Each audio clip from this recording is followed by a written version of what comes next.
जय हिंद दोस्तों। तो स्वागत है मेरे यूट्यूब चैनल में। जैसा कि आपको पता ही होगा कि आज के डिजिटल दौर में कंप्यूटर हमारे जीवन का कितना महत्वपूर्ण हिस्सा बन गया है। ऑफिस से लेकर कॉलेज तक, कॉलेज से लेकर पर्सनल यूज तक इसका महत्व धीरे धीरे बढ़ता ही जा रहा है। इसका यूज धीरे धीरे बढ़ता ही जा रहा है। तो इस वीडियो में बात करेंगे कंप्यूटर क्या है, उसके बाद बात करेंगे मेन पार्ट ऑफ कंप्यूटर, उसके बाद हम बात करेंगे जनरेशन ऑफ कंप्यूटर, उसके बाद हम बात करेंगे फुल फॉर्म ऑफ कंप्यूटर। तो चलिए स्टार्ट करते हैं। सबसे पहले हम जानते हैं कंप्यूटर क्या है। What is computer? Computer is electronic device that is used for processing of information data and capable of calculating and storing information data. Computer एक इलेक्ट्रॉनिक डिवाइस है that is used for processing of information, या कोई भी data को process करता है and और capable of calculating and storing information data. कोई भी डेटा को कैलकुलेट करने और स्टोर करने के लिए सक्षम होता है, कैपेबल होता है। आसान भाषा में समझे तो कंप्यूटर एक इलेक्ट्रॉनिक मशीन है जो इनपुट डिवाइस की मदद से डेटा को स्वीकार करता है और उन्हें प्रोसेस करके उनके आंकड़ों को आउटपुट डिवाइस की मदद से सूचना को प्रदर्शित करता है। जैसा कि आप देख सकते हैं कि 5+5=10। 5+5 ये डेटा को इनपुट लिया, उसके बाद प्रोसेस करके =10 दिया। मतलब इसको पूरा प्रोसेस करके आउटपुट दिया। अगर आप जो भी डेटा आप कंप्यूटर को देंगे वैसे ही डेटा वो आपको आउटपुट देगा। कंप्यूटर गीगो नियम पर काम करता है, गार्बेज इन गार्बेज आउट नियम पे काम करता है। इसलिए आप जैसा डेटा कंप्यूटर को देंगे वैसा ही आउटपुट पाएंगे। कंप्यूटर कोई भी काम को चुटकी में कर लेता है। अब हम बात करते हैं फादर्स ऑफ कंप्यूटर, कंप्यूटर का जनक। फादर्स ऑफ कंप्यूटर, बेब चार्ल्स बेबेज। इनका जन्म 26 दिसंबर 1791 में हुआ था और इनका मृत्यु 18 अक्टूबर 1871 में हो गया था। यही है Charles Babbage. Charles Babbage was a English polymath. यह एक बुद्धिजीवी थे, बहुत ही ज्ञानी थे, नॉलेजेबल व्यक्ति थे, क्योंकि ये एक मैथमेटिशियन थे, फिलोसफर भी थे, इन्वेस्टर भी थे एंड मैकेनिकल इंजीनियरिंग किए हुए थे। Babbage organized the concept of digital programmable computer. यह एक डिजिटल प्रोग्रामेबल का कॉन्सेप्ट दिए थे, उनका जन्मदाता थे, इसलिए इसे फादर्स ऑफ कंप्यूटर कहा जाता है। इन्होंने 1833 में एनालिटिकल इंजन का आविष्कार किया था जो आधुनिक कंप्यूटर का आधार बना, इसलिए इसे फादर्स ऑफ कंप्यूटर कहा जाता है। Parts of computer. कंप्यूटर का मुख्यतः 4 भाग होते हैं। First CPU, second monitor, third keyboard and last mouse. इनके और भाग हैं लेकिन मेनली कंप्यूटर के भाग 4 ही होते हैं जिससे एक कंप्यूटर का निर्माण होता है। प्रॉपर तौर पर कहें तो कंप्यूटर का निर्माण में 4 ही भाग ज़्यादा यूजफुल होता है, 4 ही भाग महत्वपूर्ण है। उसके बाद हम बात करते हैं जनरेशन ऑफ कंप्यूटर। अभी तक कंप्यूटर के जनरेशन को टेक्नोलॉजी के आधार पर 5 भागों में बांटा गया है। फर्स्ट जनरेशन ऑफ कंप्यूटर 1946 से 1956 तक बताया गया है।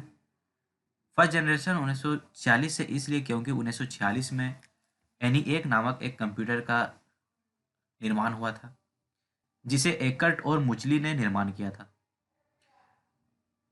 इस जनरेशन का कंप्यूटर बहुत ही बड़े होते थे। आप यहाँ फोटो में देख सकते हैं यहाँ कितने बड़े कंप्यूटर हुआ करते थे।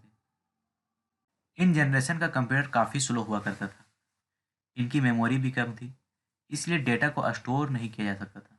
इनकी कीमत बहुत ज़्यादा थी, इसलिए इसे आम जनता उपयोग नहीं कर पाते थे। इस कंप्यूटर में मुख्य लक्षण ये थे। इन कंप्यूटर में वैक्यूम ट्यूब का प्रयोग किया जाता था। यह कंप्यूटर पंच कार्ड पर आधारित थे। स्टोरेज के लिए इन कंप्यूटर में मैग्नेटिक ड्राम का प्रयोग किया जाता था। यह कंप्यूटर बहुत ही नाजुक हुआ करते थे। इन कंप्यूटर में बहुत सारे एयर कंडीशनर का प्रयोग किया जाता था। अब बात करेंगे हम सेकेंड जनरेशन के बारे में।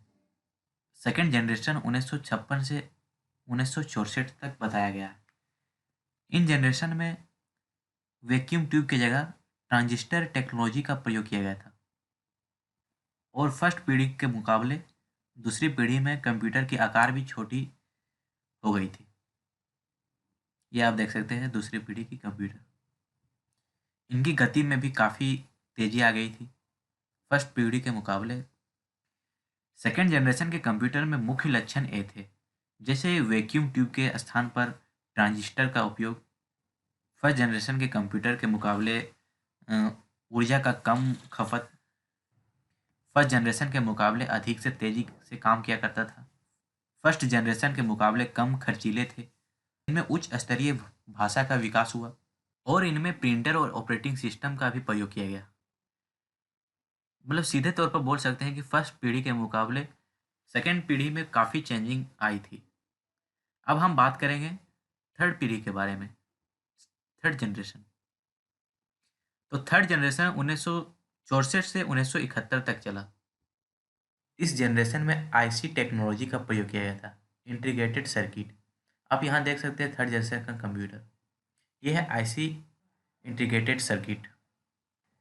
इस कंप्यूटर में मुख्य लक्षण जैसे फर्स्ट तथा सेकेंड पीढ़ी के अपेक्षा आकार में बहुत ही कम थे और वजन में भी बहुत कम थे।